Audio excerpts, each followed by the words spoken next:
여러분 반갑습니다. 지구를 사랑하고 아이들을 사랑하는 개그맨 노정열입니다. 이제는 우리 생활의 필수품이 된 휴대폰 얼마나 자주 교체하시는지요?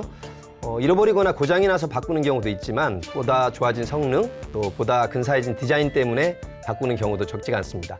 그런데 이 휴대폰을 비롯해서 무심코 버리는 전자제품들이 기후위기의 또 다른 주범일 뿐만 아니라 개발도상국 아이들의 건강과 생명을 위협하고 있다는 사실 알고 계셨나요? BTN 특집 생명존중 프로젝트 지구를 지켜라. 오늘은 미래 세대를 위협하는 전자 폐기물을 주제로 우리 아이들을 위해서 우리 어른들이 무엇을 어떻게 해야 할지 말씀 나눠보겠습니다.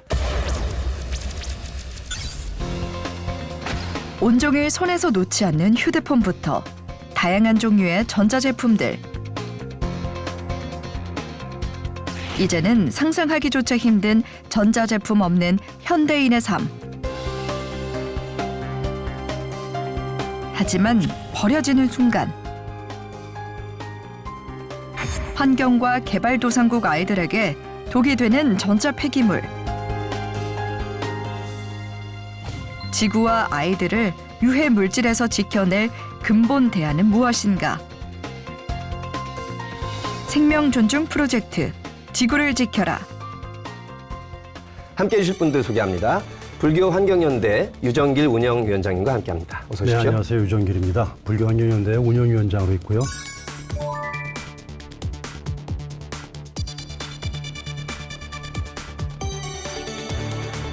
환경부에서 선발한 환경 인플루언서세요. 지구시민연합 홍다경 청년팀장과 함께합니다. 네, 안녕하세요. 환경 인플루언서로 활동하고 있는 홍다경이고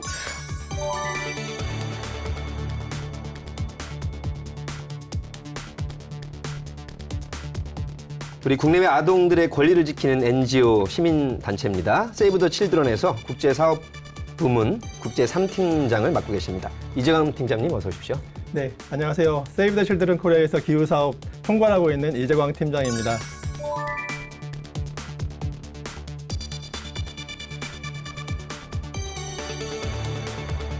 (73개) 국가의 환경단체 또 200만 명의 시민들과 함께 환경을 지키고 있습니다. 서울환경연합의 박정음 자원순환팀장님 어서 오십시오. 네, 안녕하세요. 서울환경연합에서 활동하고 있는 자원순환팀장 박정음이라고 합니다.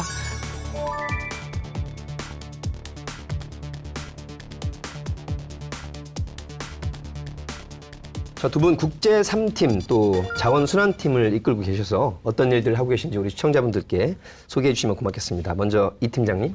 네, 저희 우선 세이브 더 칠드런 소개 간단히 드리면요. 저희는 1919년 그 1차 세계대전 중에 처음 창립됐던 그 104년 정도 되는 국제개발 NGO고요.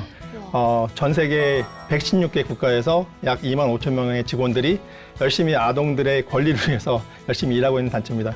특히 이제 한국에서는 1953년도에 한국 전쟁 중에 저희가 활동을 시작했고요. 예. 지금은 이제 국내 활동도 열심히 펼치고 있고, 그리고 이제 국제적으로도 해외 저개발국가 아동 지원을 위한 활동들을 여러 가지 펼치고 있는데요. 저희 팀 같은 경우는 이제 기후 담당하는 팀이다 보니까 여러 가지 이제 기후 사업들을 기획하는데 주로 앞으로의 그 주체가 되는 아동들의 목소리로 기후 위기에 대응하는 그런 사업들을 여러 가지 펼치고 있는데 예.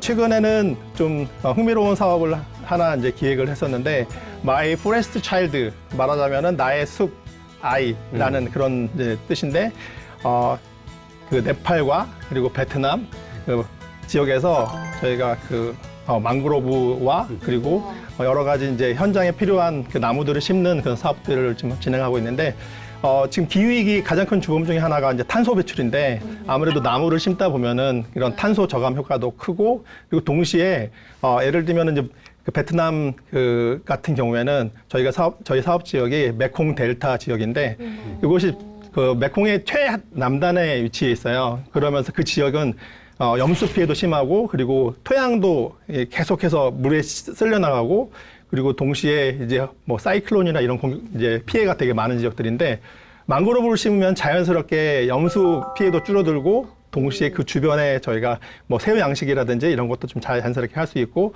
동시에 사이클론이 올 때 그 방파제 같이 할 수 있는 그런 사업들하고 또 네팔에서는 주로 이제 컨텍스트가 다르다 보니까 이제 산악지대에 이제 나무를 심게 되는데 이 뭐 예를 들면 산사태라든지 이런 것들을 예방하고 역시 마찬가지로 탄소 저감을 하는 그런 활동에 기여를 좀 하고 있습니다. 예. 네. 워낙 유명한 단체고 귀에 익숙하고요. 또 서강대교 북단에 보니까 우리 또 네. 세이브 더 칠드런 본부가 있는 것 같습니다. 네, 뭐, 감사합니다. 환경연합이나 또 각 지역 환경연합도 우리 국민들에겐 굉장히 익숙합니다. 네. 박 팀장님 어떤 일인지 소개 부탁드리겠습니다. 일단 서울환경연합 같은 경우는 일단 서울을 기반으로 이제 서울에서 여러 가지 일어나는 환경 관련된 이제 서울 공원 숲 지키기 그리고 가로수 활동 그리고 차 없는 거리라고 해서 이제 대중교통이나 일반 차량을 이용하지 않고 대중교통이나 따릉이 등을 이용해서 이제 기후 위기와 맞서는 활동들을 하고 있고요. 그리고 제가 속한 자원순환팀 같은 경우는 이제 생활 폐기물을 중심으로 어떻게 해야 폐기물을 더 줄일 수 있을지 이를 위한 이제 조사, 연구 그리고 정책 제안 활동 같은 것들을 하고 있습니다. 예. 근데 뭐 또 대표적으로 요즘 저희가 하고 있는 활동 중에 하나는 플라스틱 방앗간이라고 이제 페트병에 있는 병뚜껑 같은 경우는 이제 손바닥보다 작아서 실제 선별장에서 많이 누락이 되고 그런 것들이 선별장에서 누락되지 않고 우리가 모아서 좀 더 고품질을 재활용을 해보자라는 이제 업사이클링 과정을 직접 경험할 수 있는 프로젝트를 진행한 것도 있습니다. 예. 아유, 두 단체 또 여러분들의 노고에 감사합니다. 굉장히 의미심장한 말씀입니다. 기후위기는 곧 아동 권리의 위기이다. 이런 문제의식 하에서 지금 세이브 더 칠드런에서 활동을 하고 계신데 저희도 같은 맥락에서 현 세대가 너무 미래 세대에 대해서 고통을 주고 있는 것 아닌가. 특히 유정길 위원장님이 이런 맥락의 말씀을 강조하셨죠. 예, 지금 실제로 우리가 지속가능 발전 이러면 미래 세대의 가능성을 훼손시키지 않는 범위 내에서 현재의 개발 이렇게 정의합니다. 예. 좀 더 풀어서 말하면 자원은 미래 세대의 것, 우리가 잠깐 빌려 쓰고 있는 것이다 라고 하는 게 지속가능 발전을 정의할 때 굉장히 중요한 용어입니다. 근데 실제로 지금 우리가 쓰고 있는 자원은 미래 세대를 고려를 전혀 안 하고 있습니다. 아까 말씀드렸던 그렇게 미래 세대의 것이라고 말하는 것은 말은 아름답지 모르겠지만 지금 우리가 살고 있는 현대의 모든 정치 경제 시스템은 미래 세대를 전혀 고려하지 않고 있습니다. 그래서 그들이 써야 될 자원은 남겨두고 나머지 갖고 써야 되는데 지금 현재 우리들 저희 같은 경우만 하더라도 어쩜 세종대왕보다 더 잘 살고 있는 거 아닙니까? 자동차라든가 텔레비전이라든가 냉장고라든가 이런 것들은 세종대왕 때 없었던 거잖아요. 비교 자체가 안 될 것 같아요. 그렇죠. 안 되죠. 그만큼 우리가 굉장히 편익을 누리고 있는데 이 편익은 거의 대부분 지하 자원을 갖다가 채굴 해서 거기서 만들어진 거기 때문에 어쩌면 가면 갈수록 지하 자원을 많이 채굴한다고 한다면 미래 세대의 가능성을 훼손시키는 거기 때문에 지금 현재의 삶이 우리가 미래 세대의 가능성을 훼손시키고 있다. 이 문제에 대해서 우리가 뼈저리게 느끼고 정책을 전환하지 않으면 안 된다라고 예. 생각하고 있습니다. 우리 이 팀장님께서 국제 업무 보시다 보니까 뭐 아프리카에도 계셨고 또 이렇게 아시아 각국도 업무를 보신 걸로 알고 있는데 흔히 개도국이라고 불리는 나라에서의 분리수거 상황 어떻습니까? 사실 뭐 개도국에서는 여력이 없다 보니까 분리수거라는 게 제대로 좀 이루어지기가 되게 힘들고요. 그래서 분리수거를 심지어 한다고 한들 사실은 다 그냥 매립되는 경우도 굉장히 많아요. 저희가 최근에 이제 가장 사업을 많이 하고 있는 나라가 이제 인도네시아인데 인도네시아에서 저희가 이제 플라스틱 그 순환 경제 사업을 하고 있어요. 근데 뭐 잘 아시겠지만 인도네시아 같은 경우에는 인구가 2억 뭐 7천 명 이상 되는 굉장히 거대한 국가잖아요. 그 얘기는 그만큼 많은 쓰레기가 배출된다는 얘기인데 중국에 이어서 세계 두 번째로 약 한 해 35만 톤 정도의 폐플라스틱이 바다로 유출되는 그런 나라예요. 그래서 그곳에서 플라스틱의 재활용이 굉장히 중요하다는 거를 좀 강조하는 그런 사업을 저희가 좀 진행을 좀 하고 있습니다. 박 팀장님, 우리나라 꼭 뭐 바다는 아니더라도 전반적인 이 쓰레기를 버리는 것 이런 현황은 어떻습니까? 지금 얘기를 들어봤을 때 우리나라는 되게 잘 되고 있네 이런 느낌이 들잖아요. 그리고 실제로 저희가 이제 아파트 사시는 분들은 앞에 분리배출장이 굉장히 잘 되어 있기 때문에 우리나라 정도면 괜찮지 뭐 라고 보통 인식을 많이 하실 것 같아요. 근데 사실 우리나라의 재활용률도 60%라는 되게 높은 수치를 가지고 있는데 이거 같은 경우는 보통 해외는 그 쓰레기를 태워서 에너지를 얻는 재활용을 포함시키지 않거든요. 근데 우리나라는 그걸 포함한 수치여서 재활용 수치가 굉장히 높은 편이기도 하고 그리고 그 외에도 우리나라 같은 경우는 좁은 땅덩어리에 다 같이 밀집되어서 살고 이제 산업 지역 같은 것도 밀집되어 있다 보니까 단위 면적당 쓰레기가 발생하는 게 미국의 7배나 돼요. 예. 그러니까 이 말은 즉 한마디로 이 처리하는 과정에서 한 곳이 잠깐 문제가 생기면 쓰레기가 금방 산적하게 이렇게 쌓이기 마련이라는 건데요. 그러다 보니 이제 2018년에 있었던 폐비닐 대란처럼 쓰레기 대란이 굉장히 쉽게 일어날 수 있고, 이제 쓰레기 위기 관리 부분에서 좀 여러 가지 이야기와 이제 대비가 좀 필요한 상황이라고 말씀드릴 수 있을 것 같아요. 우리도 계속 예의주시하고 모니터링을 잘 해야 되겠습니다. 네, 필요합니다. 그동안 저희가 플라스틱 또 재활용, 리사이클링에 대한 말씀을 많이 나눴는데 오늘은 한 걸음 더 나아가서 기울기의 또 다른 주범으로 손꼽히고 있습니다. 이 전자폐기물 문제를 짚어보겠습니다. 무심코 버린 스마트폰, 컴퓨터, 전기밥솥 때문에 특히 아프리카 아이들이 생명의 위협을 받고 있다는 얘기를 듣고 깜짝 놀랐습니다. 유 원장님, 실상이 어떨까요? 특히 쓰레기 문제와 관련돼 가지고는 이 오염의 외부화라는 표현이 있습니다. 오염의 외부화. 지금 우리가 청결을 유지하고 지금 이렇게 편리를 유지하고 있는 것들은 뭐냐면 우리가 썼던 폐기물이나 이런 것들을 어딘가에 지금 모아놓은 거예요. 모아놓은 게 뭐냐면 가난한 지역, 가난한 나라, 그쪽에 다 쓰레기들을 갖다 전부 다 모아가지고 그쪽으로 다 외부로 버린 겁니다. 일종의 전가시킨 거군요. 그렇죠. 네. 그러니까 지금 현재 우리의 청결함과 우리의 편리함은 그들의 불편함을 전제로 하고 그들에게 다 이걸 갖다가 떠넘긴 대가인 거죠. 그래서 오염의 외부와 피해의 외부화란 말을 쓰거든요. 지금 유럽이나 미국이나 우리나라 같은 경우에 굉장히 청결하고 깨끗하지 않습니까? 청결하고 깨끗함을 유지할 수 있었던 건 뭐냐면 우리가 버린 아마 지금 여러분이 쓰고 있는 것들이 앞으로 6시간, 7시간 지나면 다 쓰레기통에 가 있을 거예요. 그게 또 어디로 옮겨지냐면 가난한 농촌 지역이라든가 불법 매립되거나 아니면 중국이라든가 인도라든가 이런 데 수출이라는 이름으로 떠넘기게 되는 거죠. 실제로 지금 유럽연합에서 버리고 있는 이 전자 쓰레기, 특히 유독물질이 있는 쓰레기를 갖다 가나의 수도인 아크라라고 하는 곳들에 이 빈민가 쪽에다 이걸 몰아놓고 있습니다. 근데 이 전자 쓰레기 같은 경우는 그 안에 중금속들이 많거든요. 납이라든가 크롬이라든가 뭐 이런 중금속들이 많기 때문에 그것이 피부에 접촉하거나 또 약간이라도 섭취하게 되면 심각한 문제가 발생합니다. 근데 그 아크라라고 하는 그쪽 지역에는 아이들이 그 쓰레기를 뒤져가지고 또 이제 선진국에서 왔다고 하니까 얼마나 또 이제 이게 뭐 가져가고 싶어 하거나 이런 게 많겠어요.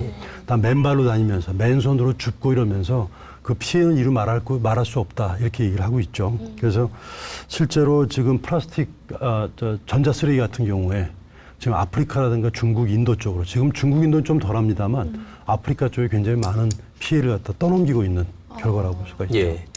박 팀장님, 이 전자 폐기물 재료를 채취하는 것에서부터 여러 가지 문제가 있을 수 있고 실제 벌어지고 있다 이렇게 들었는데요. 어떤가요? 지금 앞에서 말씀을 정말 잘해주셨고요. 일단 사실 전자제품은 계속 다양하게 늘어나는 추세에다가 유행도 엄청 많이 타잖아요. 그래서 요즘 사람들 하루에 갖고 다니는 전자제품만 보더라도 무선 이어폰에 이제 시계에 핸드폰에 그리고 탭에 정말 한 사람이 4개 정도를 기본적으로 가지고 있고 집에도 굉장히 많이 있는데 이런 상황 속에서 이제 전자폐기물은 끝없이 증가하는 추세이거든요. 그래서 유엔이 2020년에 발표한 보고서에 따르면 이제 전 세계 전자폐기물 배출량이 5,360만 톤으로 정리가 되었는데 이게 5년 사이에 21%나 증가한 통계예요. 게다가 이대로면은 2030년이면 이제 7,400만 톤 정도로 발생할 것 같다라고 지금 추정이 되고 있는 상황인데요.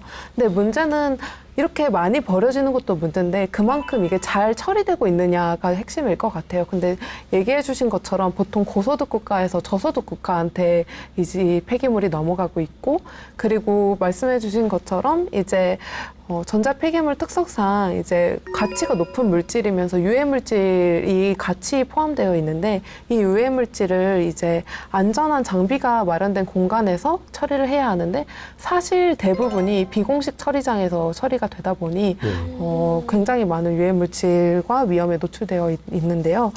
지금 통계상으로는 이제 17.4%를 제외한 나머지가 비공식 처리장에서 처리가 되고 있고 그 처리장에서 일하는 노동자는 주로 여성이랑 아동이라고 볼 수 있습니다.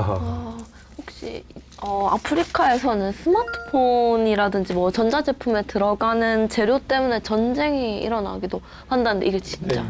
사실 아프리카 같은 경우에는 네. 이제 지하자원의 보고라고 할 수 있는데 뭐 다양한 그런 천연 자원들이 많죠. 네.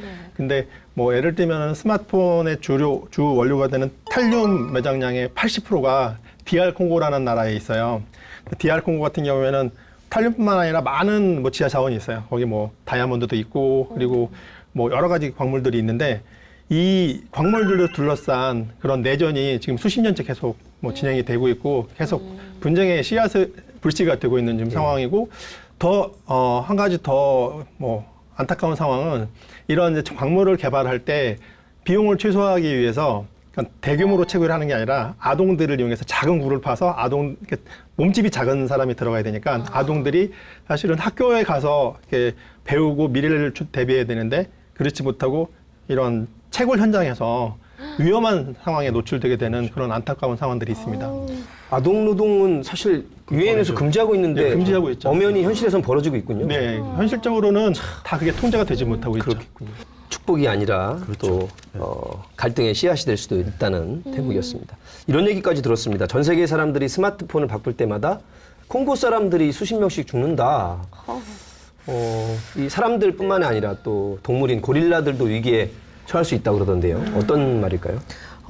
지금 말씀해주신 탈륨이 이제 콜탄 광산에서 채굴이 되는데요.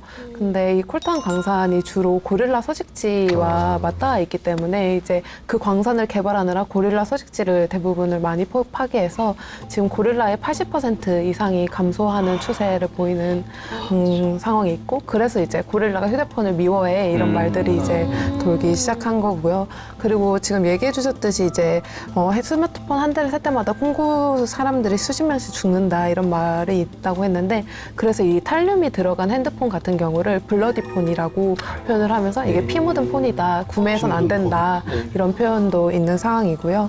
그리고 이 탈륨 외에도 전자제품 자체가 사실 생산되는 과정에서 굉장히 많은 환경 오염을 만들어요.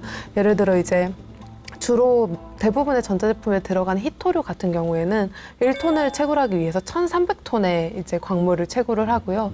그 1,300톤의 광물에 이제 산성 용액을 이제 부어서 그 안에서 나오는 것들이 히토류이기 때문에 그 과정에서 이제 유독가스, 유독폐수 이런 것들이 굉장히 많이 발생하고 그리고 또 전자제품에 굉장히 많이 들어가는 리튬 같은 경우도 이제 최대 생산지가 이제 남미의 칠레인데 거기에서 이제 사막 지역에서 보통 많이 생산이 되거든요. 근데 그 리튬을 생산하기 위해서 굉장히 많은 양의 물을 사용해야 하기 때문에 그 지역의 수자원이 거의 씨가 마를 정도로 물을 많이 사용해서 거기에 리튬 강산이 발간됐다 하면 이제 하얀 기름의 저주가 내렸다 이렇게 표현을 할 정도로 생산에도 굉장히 많은 문제가 있는 상황입니다.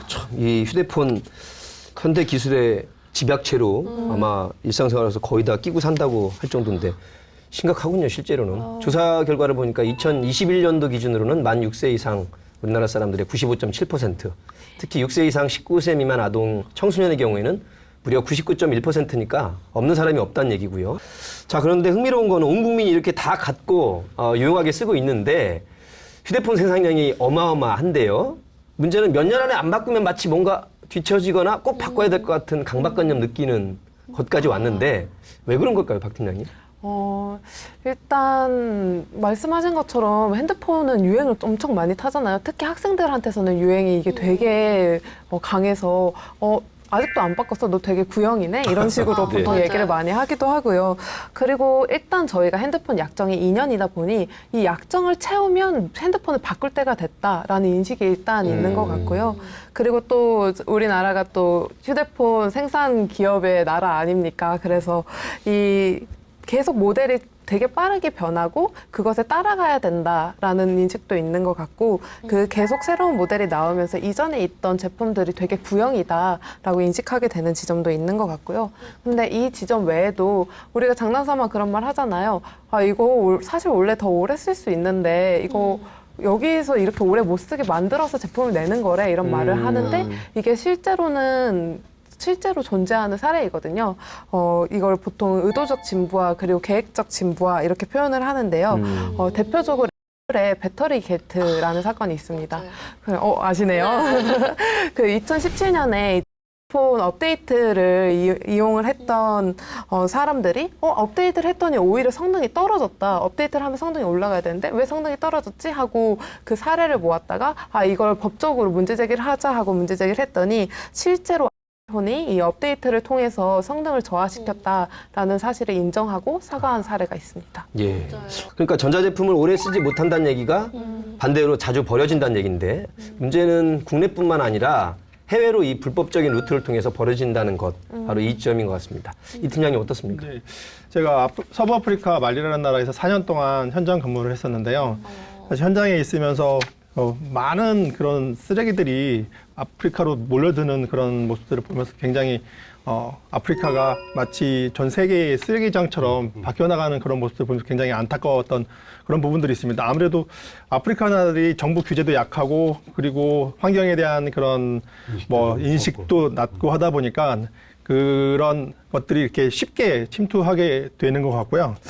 그리고 어쨌든 저처럼 이런 이제 기관에서 일하는 사람 입장에서 봤을 때는 종종 이제 좋은 의도로 이렇게 도네이션 같은 것도 하시고 좋은 어떤 물자들을 많이 주시는데 때때로 어떤 경우면은 거의 쓰기 힘든 그런 아이템들, 컴퓨터라든지 그런 것 중에 거의 쓰기 힘든 것들을 주시는 경우도 있고 의류도 사실 좀 현장 문화상 입기 좀 힘든 의류를 주시는 경우도 있는데 사실 이제 그게 결국엔 다 쓰레기로 바뀌는 거고 이런 전자제품도 다 쓰레기인 거고 그리고 의류 같은 경우에 주로 이제 합성 섬유로 많이 만들어지다 보니까 그래서 또 이렇게 분해되는데 굉장히 또 오랜 시간이 걸려서 환경 문제로 오히려 플라스틱이니까요. 그렇죠.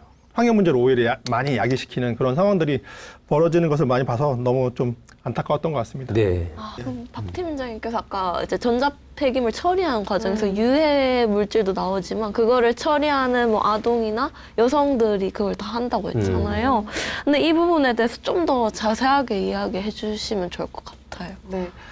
일단 이제 세계보건기구가 작년에 낸 보고서가 있어요. 어린이와 전자폐기물 처리장이라는 제목의 보고서인데 이 보고서에 따르면 일단 여성 같은 경우는 적게는 290만 명에서 이제 1,290만 명의 여성이 이제 전자폐기물 처리장에서 보통 일을 하며 그 과정에서 이제 비공식 처리장에서 주로 다 일을 하기 때문에 안전장비 없이 이제 아까 말했던 귀금속 같은 걸 추출해내는 과정에서 이제 여러 가지 유해 물질, 유해 화합물에 굉장히 노출돼서 일을 하고 있다라는 발표를 한 상황이고요. 그 외에도 어린아이 같은 경우는 5살부터 17살 사이의 어린아이들이 주로 이 전자폐기물 처리 노동에 보통 노출되어 있으면서 그 수가 이제 1,800만 명 정도 될 것이다. 근데 이게 추정치이고 좀 더 자세한 통계는 이제 더 연구가 필요한 상황인데 이게 비공식 처리장에서 일을 하는 노동자들에 대한 통계이다 보니 좀 더 관리의 영역에서 더 제대로 된 연구와 이제 통계가 좀 필요한 상황입니다. 예, 실제로 쓰레기가 이제 쌓이거나 특히 전자제품 쓰레기는 비가 오면 그 비가 쓰레기하고 섞여가지고 이게 지하수로 침출수로 내려간단 말이죠. 근데 여기는 상당히 중금속도 많이 있어서 맞아요. 지하수 오염이 굉장히 좀 심한데 아이들이 또 아까 말씀하신 것처럼 아이들이나 여성들이 이제 그런 것들을 줍고 하는 일을 한단 말이에요. 그런 사례는 아까도 말씀을 얼핏 하셨습니다만 실제로 좀 어떤 문제를 좀 야기시키고 있습니까? 지금 현장에서는. 네, 제가 좀 아프리카의 예를 좀 더 들어서 말씀드려보면은 케냐에 가면 세계 최대 쓰레기 매립지인 단도라라는 곳이 있어요. 나이로비 그 인근에 있는 곳인데 정말 그 쓰레기가 엄청나게 큰 산더미로 쌓여 있는데 거기에는 아무런 그런 정화 시설이라는 게 없어요. 그러다 보니까 각종 이제 오폐수도 이제 흘러 들어가고 그리고 유해 가스가 나오고 이제 그런 곳에 이제 아이들이 하나라도 이렇게 뭔가 돈이 될 만한 물건들을 찾기 위해서 때로는 음식을 찾는 경우도 있고 그래서 되게 날카로운 물건도 많고 그런데 맨발로 찔리거나 다치는 경우도 많고 더욱이 나가서는 사실 그 아이들이 그 시간에 학교를 사실 가야 되는데 마찬가지로 학교 가지 못하고 그렇게 아동의 노동에 현장에 내몰리는 그런 상황들이 많이 종종 있어서 너무 좀 안타깝게 하는 것 같습니다. 예. 말라리아라든가 파리 모기 같은 게 많아서 질병을 또 유발하는 경우도 많기 그럼요. 때문에 지하수도 오염되고 그리고 이제 그런 물이 고인 곳에 모기가 이제 살고 그 말라리아를 또 그러니까 확산시키고 그리고 설사병을 야기시키고. 지구촌 전체 이 질병 예방 차원에서도 그냥 개발도상국 혹은 후진국에 전가시킬 문제는 아닌 것 같긴 한데요. 한참 뛰어놀 아이들이 이렇게 노역에 노출돼 있다는 게 너무 안타깝습니다. 그래도 우리 세이브 더 칠드런 활동하시면서 아프리카에서 활동한 그 기간에 보람도 크셨겠습니다.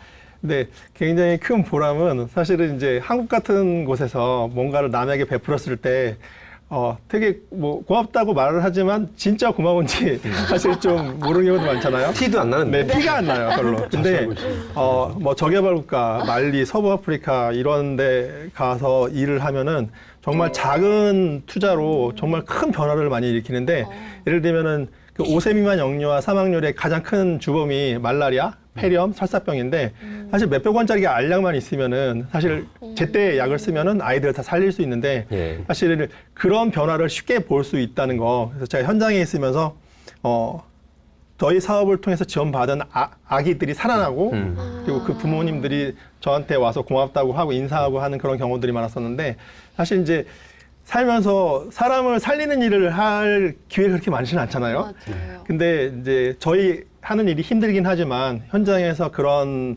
일들을 많이 목격하고 경험하고 체험하다 보니까 많은 보람이 되는 것 같습니다. 예.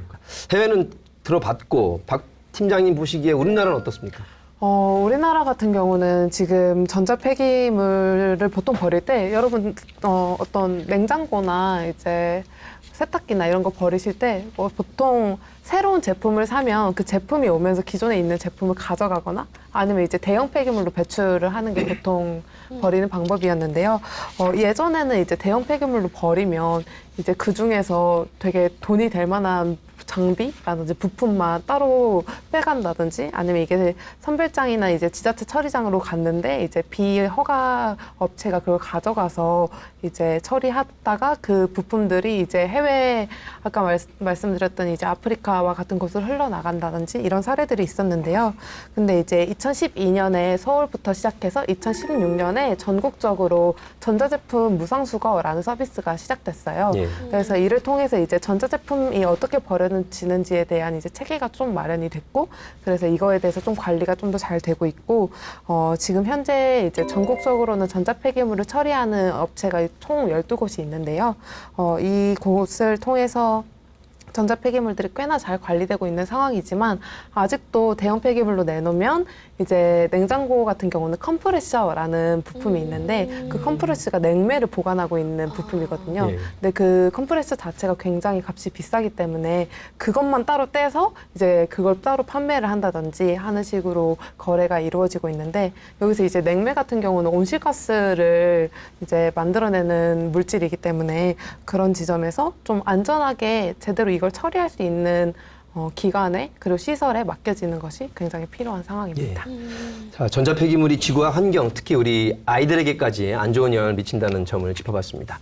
자, 그렇다면 이제 가장 중요한 시간입니다. 대안을 모색해봐야 될 텐데요. 오랫동안 환경에 신경을 써오셨던 우리 박 팀장님이 보시기에 뭐 어떻게 하면 좋을까요? 서울환경연합이 전자제품 폐기물에 대한 문제를 처음에 발견하고 그럼 어떻게 하는 것이 좀 좋은 해결 방안일까를 되게 오랫동안 고민했는데요. 결국 생산하는 데도 여러 가지 환경적인 파괴가 있고 그리고 버려지는 데에서도 지금 안전하게 제대로 처리되지 못하는 문제가 있으니 기존에 만들어진 제품을 오래 쓰자. 그리고 만들어진다면 가능한 수명이 오래 사용될 수 있게 수명을 길게 만들도록 하자라고 지금 활동을 하고 있고요. 관련해서 이제 수리할 권리라는 권리가 있어요. 아까 말씀드렸듯이 소비자 권리와도 맞닿아 있는 부분인데요. 한마디로 우리가 제품을 수리해서 계속 재사용하고 오래 쓸 수 있는 권리가 있다. 이를 법안으로 마련을 하자라는 것이고, 관련해서 이제 해외에서도 굉장히 많은 법안이 통과한 상황이에요. 그래서 미국 같은 경우는 이제 매사추세츠, 뉴욕, 그리고 미네소타 이런 곳들이 지금 법안으로 이미 마련이 됐고, 이 외에도 29개 주에서 법안이 발의된 상황이고요. 그리고 프랑스 같은 경우는 재미있는 게 이제 수리 가능성 의무 등급 표기제라고 하는데, 한마디로 이제 전자제품을 사면 거기에 등급이 매겨져 있는 거예요. 그러면 이 제품은 수리가 굉장히 잘 되는 제품이다. 그리고 이거와 관련해서 수리의 부품도 오랫동안 확보하고 수리 서비스도 그리고 안내도 잘 한다 하면 이제 등급이 높고, 이 제품은 전혀 수리를 고려하지 않고 만들어진 제품이다 하면 등급이 낮다는 식으로 그걸 구매할 때 볼 수 있는 거죠. 지금 우리가 에너지 효율 등급이 있듯이 그렇죠. 네. 소비자들에게 안내가 되겠군요. 네, 이 제품을 얼마나 오래 쓸 수 있는지 그리고 어떻게 수리할 수리할 수 있는지 그거에 대해서 이게 얼마나 잘 마련해 놨는지를 볼 수 있도록 등급을 매긴 제도이고요. 관련해서 이제 우리나라 같은 경우는 원래 수리할 권리와 관련된 법안이 하나도 없었어요. 예. 그래서 이제 재작년부터 서울환경연합이 이 법안을 마련하기 위해서 서명활동도 하고 그리고 왜 우리나라에선 이 수리 문화가 확산되지 않을까를 바탕으로 수리를 실패하는 사례들을 모집하는 설문조사라든지 이런 걸 진행을 했는데요. 다행히 이 작년 12월에 이제 순환경제사회전환촉진법으로 이제 자원순환기본법이 전면 개정되면서 그 안에 이제 수리할 권리를 포함하는 내용이 들어가서 예. 이제 법안으로는 1차적으로는 마련이 된 상황인데요. 근데 이제 구체적으로 시행령이랑 시행규칙 같은 경우는 마련이 안 됐어요. 예. 이게 2025년부터 시행되는 법안인데 그 시행령 내용들이 얼마나 구체적으로 나올지 수리의 문화 확산에 얼마나 많은 영역을 담아낼 수 있을지가 되게 관건인 상황입니다. 수리할 권리, 예. 뭐 오래 쓸 권리. 우리나라에서 기본적으로는 이제 쓰레기 문제는 어쨌든 우리가 물건을 다 소비하고 버리는 쓰레기통까지 가는 시간을 최대한 연장하는 겁니다. 예. 일단 그러려면 가장 중요한 건 뭐냐면 충동 구매하지 않고 계획 구매하는 겁니다. 이 물건이 꼭 필요한 건지를 한 3번 생각하고요. 그다음에 이 물건을 갖다가 구입하지 않고 다른 데서 얻어 쓸 수 없는 건지 이걸 구입하게 됐을 경우에 이게 얼마나 내구성 있고 오래 쓸 수 있는가 하는 것들을 갖다 염두에 두고 이제 구입을 하게 되는 거죠. 그래서 쓰레기 문제는 보통 5R이라는 말을 쓰거든요. refuse라고 해서 거절하기입니다. 나에게 오는 불필요한 것들을 거절하는 거거든요. 그것도 큰 목소리로 해야 되거든요. 쭈삣쭈삣하면 안 되고 나는 안 먹습니다, 안 갔습니다, 주지 마세요라고 아주 강하게 거절하는 거죠. 그다음에 이제 리사이클이에요. 분리수거해가지고 종이는 종이끼리, 플라스틱은 플라스틱끼리. 세 번째가 리유즈라고 해서 다시 사용하는 겁니다. 재사용하는 거고요. 그다음에 리듀스라고 해서 쓰레기 발생량을 감소시키는 거고 마지막으로 이제 럿 해가지고 썩히는 거죠. 썩히는 거. 그래서 이렇게 해서 어쨌든 물건을 갖다가 정말 끝까지 쓸 수 있도록 하는 과정이 쓰레기 문제를 해결하는 과정인데 가장 중요한 거는 어떤 소비를 갖다 줄여나가는 생활 양식을 변화시키는 것이다. 예. 그다음에 전자 제품들에 대한 효율을 좀 높여서 튼튼하고 오래 쓸 수 있도록 만드는 것들이 사회적으로 권장되고 소비자한테 격려받을 수 있도록 하는 분위기를 만드는 게 중요한 일이라고 볼 수 있죠. 저도 이제 이게 쓰다가 너무 아쉬웠던 경우가 되게 많거든요. 이제 아시겠지만 다 스마트폰 쓰시니까 USB 선이 조금 잘못되면 갑자기 쓰다가 이제 오류가 나서 못 쓰거나 아니면 뭐 이제 저는 최근에 우산을 살 일이 되게 많았어요. 폭우가 엄청 많이 왔기 때문에 이제 1+1이다. 3단 우산하고 샀는데 근데 저는 3단 우산을 안 써봐가지고 잘 몰라가지고 그냥 땡긴 거예요. 이렇게 또 화내면서 땡기셨죠? 네, 왜 안 되죠? 그거는 소비자 잘못 아닌가요? 네, 제 잘못인데 이미 망가졌더라고요. 일회용이 돼버려가지고 이런 건 그냥 갖다 버리기가 너무 아까워서 이거를 다시 좀 수리할 수 없을까? 그런 생각을 되게 많이 했는데 외국에서는 실제로 수리 카페라는 게 있다고도 하고 일본에서는 깨진 그릇을 가지고 이렇게 이어붙여서 하는 걸 제가 서울환경운동연합에서 그런 걸 한 웹자보도 봤었거든요. 그런 게 이제 우리나라에서 뭐 수리 키트나 이런 게 앞으로 뭐 좀 그런 미래 전망이 있는지 또 수리권 아까 말씀하셨는데 그게 좀 국민들 뭐 해야 할 방법이 있을까요? 뭐 이제 서명운동도 아까 이야기하셨지만 국민들이 뭐 이런 건 좀 해줬으면 좋겠다. 그런 게 있으시면 좀 이야기해 주시면 좋을 것 같습니다. 네. 일단 지금 국제적으로 수리할 권리에 대한 법안이 마련되면서 전체적으로 이제 수리 문화가 되게 세계적으로 확산되고 있는 추세거든요. 그래서 우리나라도 이 흐름에 틈타서 지금이라도 이 문화를 확산해야 된다 하고 이제 좀 여러 가지 시도들이 일어나고 있는 상황인데요. 근데 대표적으로 이제 2009년부터 시작된 수리 카페라는 게 있어요. 리페어 카페라는 건데요. 이거는 이제 네덜란드 암스테르담에서 먼저 시작한 카페이고요. 그냥 공간이어서 우리가 주민센터 같은 데 가서 여러 가지 어려움을 해결하듯이 내가 고장난 물건을 수리하고 싶다 싶으면 그 공간에 찾아가면 거기에 이제 수리를 어느 정도 할 줄 아는 그 마을의 주민이나 이제 전문가가 자원봉사자로 있고 그리고 수리에 필요한 장비들이 마련되어 있어서 그 물건을 자원봉사자와 함께 언제든지 수리를 시도할 수 있고 하는 공간이 있는데 이게 이제 국내에서도 여러 곳이 좀 활동을 하고 있는 상황이고요. 그리고 이제 자가수리 키트 말씀하셨는데 이제 같은 경우는 이제 수리권 법안이 확대되면서 이제 작년에 이제 미국에서부터 자가수리 키트를 이제 제공하고 있어요. 근데 이게 왜 미국에서만 하지 우리나라에서 안 하지 했는데 마침 이제 올해 같은 경우는 자가수리 키트를 도입을 한 상황인데요. 근데 이거 같은 경우 아까 사례로 말씀해 주셨듯이 AS 서비스 시스템으로 저희가 수리를 하다 보면 그 기업에게 그 기술이 독점되는 것이기 때문에 거기에서 어떤 가격을 불러도 아니면 이거는 수리 대신에 새로 구매하세요 라고 요청을 해도 그게 따를 수밖에 없는 예. 상황이잖아요. 근데 지금 말해드렸던 수리 카페와 같은 경우는 결국 이 수리가 우리의 주체적인 권리이다. 이걸 오래 쓸 권리는 우리에게 있는 것이고 이거에 대한 정보와 기술은 기업이 당연히 마땅히 내가 제품을 구매했을 때 제공해야 한다. 그리고 누구나 수리할 수 있다를 얘기하는 권리인 거거든요.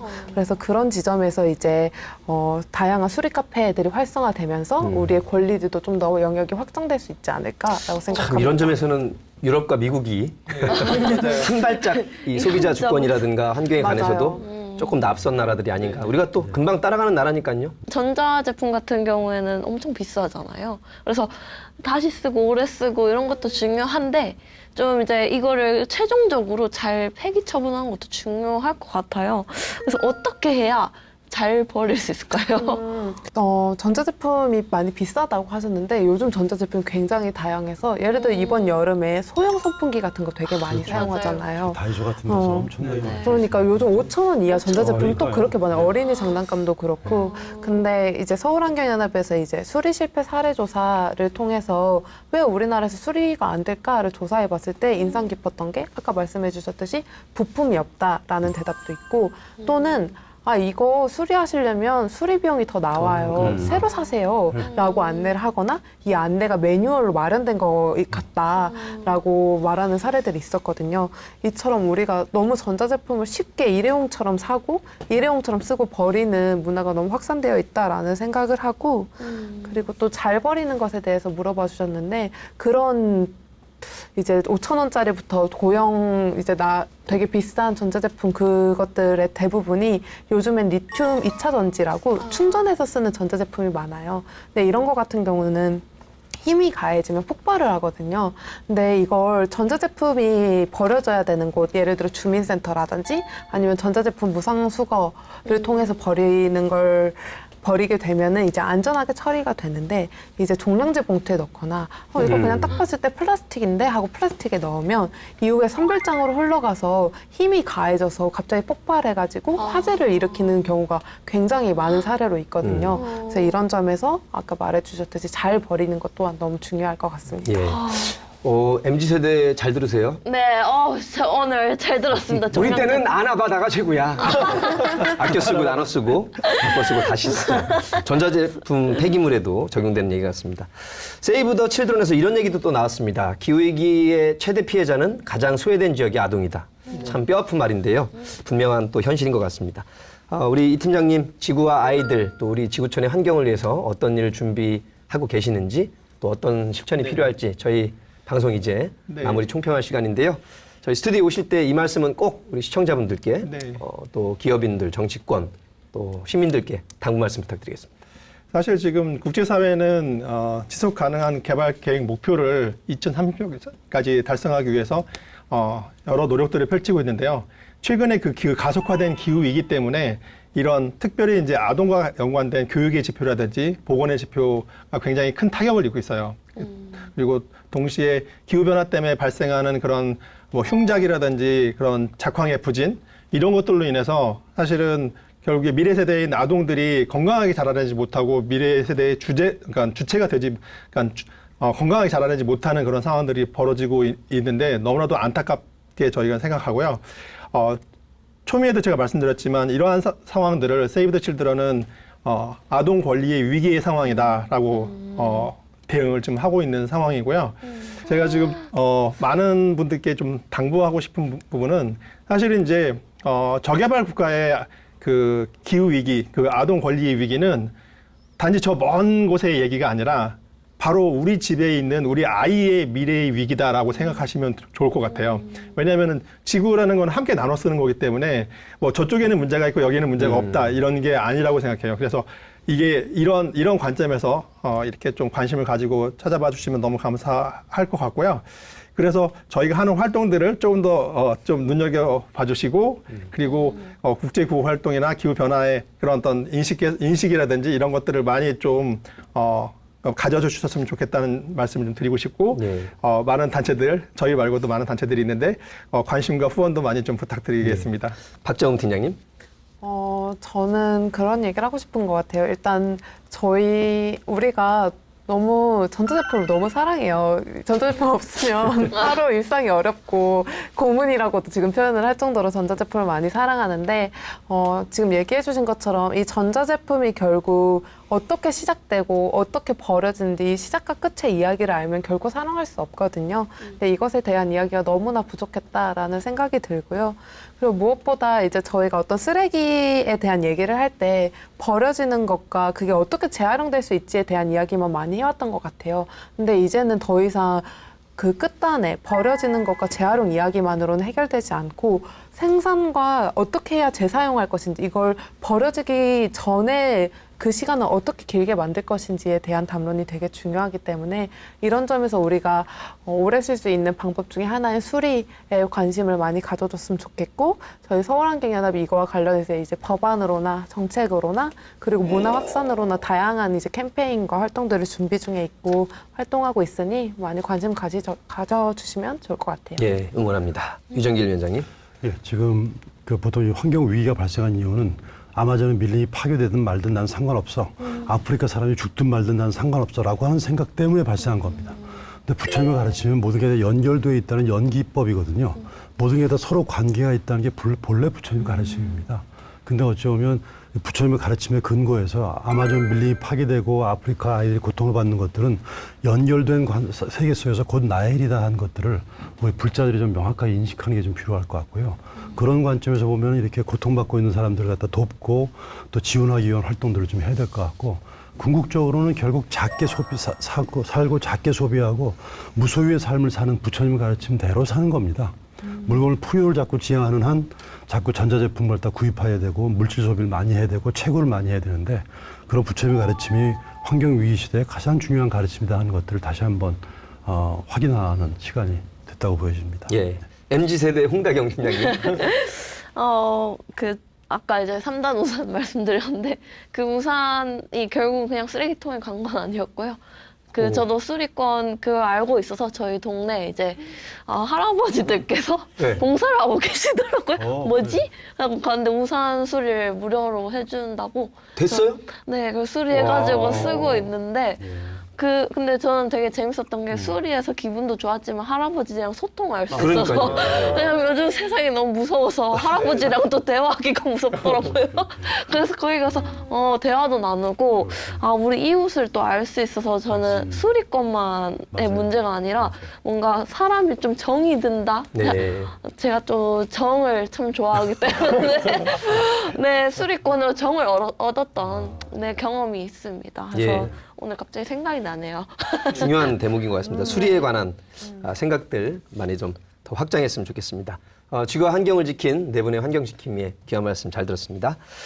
가녀린 나비의 작은 날개짓이 지구 반대편에서 태풍을 일으킬 수도 있다고 하죠. 오늘 내가 무심코 버린 이 전자제품들이 지구를 멍들게 하고 또 우리 아이들의 미래를 빼앗을 수도 있습니다. 반대로 환경을 위한 작은 실천들이 지구를 지키고 아이들의 미래를 환하게 밝힐 수도 있겠습니다. 우리 모두 실천하는 지구인이 되었으면 합니다. 비텐 특집 생명존중 프로젝트 지구를 지켜라. 오늘은 이런 주제로 말씀을 나눠봤고요. 다음 시간에 더욱더 뜻깊은 주제로 찾아뵙겠습니다. 함께해 주신 여러분 고맙습니다. 고맙습니다. 한번 주시죠. 수고하셨습니다.